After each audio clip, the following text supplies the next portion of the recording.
জন্ম জন্ম দিতে পারলে মা হওয়া যায় না, পাগলিও জন্ম দিতে পারে। আপনি জন্ম দিলেন আর বললেন মা অসম্ভব। আপনাকে মায়ের দায়িত্ব পালন করতে হবে, আপনাকে পিতার দায়িত্ব পালন করতে হবে। না পালন করলে জবাব কিয়ামতের মাঠে আপনাকে দিতে হবে।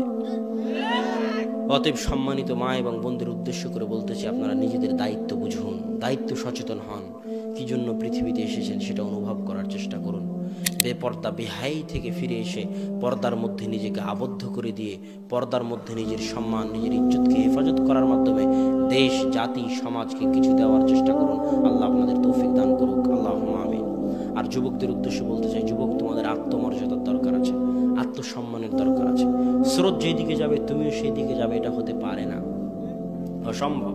স্রোত যেদিকে যাবে তুমিও সেদিকে যাওয়া মানে তুমি খড়কুটো, মানে তুমি পানা, মানে তোমার কোনো মূল্য নেই। এটাই আল্লাহ রসুল বলেছে যে একটা সময় আসবে যখন কাফের, ইহুদি, খ্রিস্টান, মুশরিকরা তোমাদের উপরে এমনভাবে ঝাঁপিয়ে পড়বে যেমন ক্ষুধার্ত ব্যক্তি প্লেটের উপরে ঝাঁপিয়ে পড়ে। আল্লাহ রসুল, আমরা কি কম হব? অসম্ভব, তোমরা কম হবে না।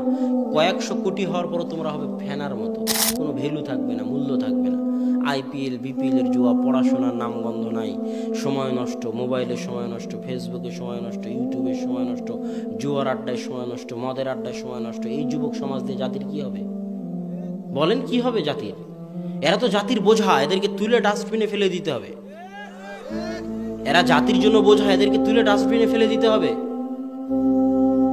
ইসরায়েলে যাও, ইসরায়েলের ইহুদি কয়দিন বিপিএল এর আয়োজন করে, কয়দিন আইপিএল এর আয়োজন করে, কয়দিন ওরা মদ, জুয়া, আড্ডা নিয়ে ব্যস্ত থাকে। গিয়ে দেখে আসো, ওদের কাজ পড়াশোনা করা, ব্যাংক ব্যালেন্স, অর্থনীতি, জ্ঞান বিজ্ঞান, গবেষণা, প্রযুক্তিতে উন্নত হয়ে তোমাদেরকে কচু কাটা করা, এটা হলো ওদের উদ্দেশ্য।